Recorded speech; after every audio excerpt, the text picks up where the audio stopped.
ইরানের প্রতিশোধমূলক হামলায় ছোড়া সব ড্রোন ভূপাতিত করা যুক্তরাষ্ট্রের পক্ষে সম্ভব নয়, এমন সতর্ক বার্তা দিয়েছেন মার্কিন সামরিক বাহিনীর শীর্ষ কর্মকর্তারা।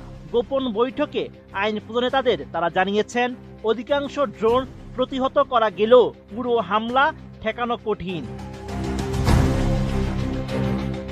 5 মার্চ এক প্রতিবেদনে এমন চাঞ্চল্যকর তথ্য জানিয়েছে ব্রিটিশ সংবাদ মাধ্যম দ্য গার্ডিয়ান।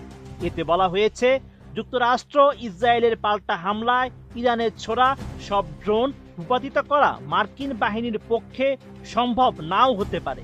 বিষয়টি সম্পর্কে অবগত 2 মার্কিন কর্মকর্তা জানান, গত 3 মার্চ এক রুদ্ধদ্বার বৈঠকে এমন সতর্কবার্তা দেওয়া হয়।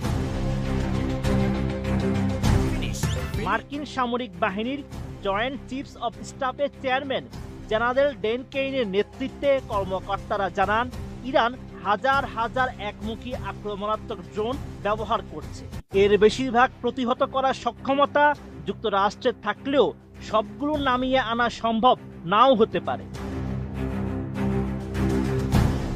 এ কারণে ক্যাপিটল হিলে আইন প্রণেতাদের জন্য আয়োজিত গোপন বৈঠকে কর্মকর্তারা জানান, ড্রোন ও ক্ষেপণাস্ত্রের উৎক্ষেপণ স্থল যত দ্রুত সম্ভব ধ্বংস করার দিকেই যুক্তরাষ্ট্র মনোযোগ দিচ্ছে।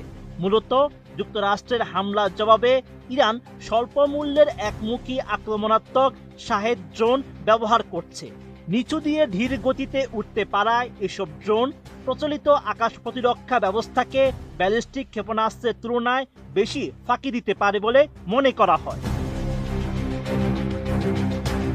দ্য গার্ডিয়ানকে মার্কিন এক জ্যেষ্ঠ কর্মকর্তা জানায়, যুক্তরাষ্ট্রকে তাদের সবচেয়ে উন্নত প্যাট্রিয়ট ও থার্ড প্রতিরোধ ব্যবস্থা ব্যবহার করতে বাধ্য করাই ইরানের ড্রোন কৌশলের লক্ষ্য বলে মনে হচ্ছে। তবে তিনি দাবি করেন, বিভিন্ন উপায়ে এসব ড্রোন ভূপাতিত করায় এই কৌশল সফল হয়নি।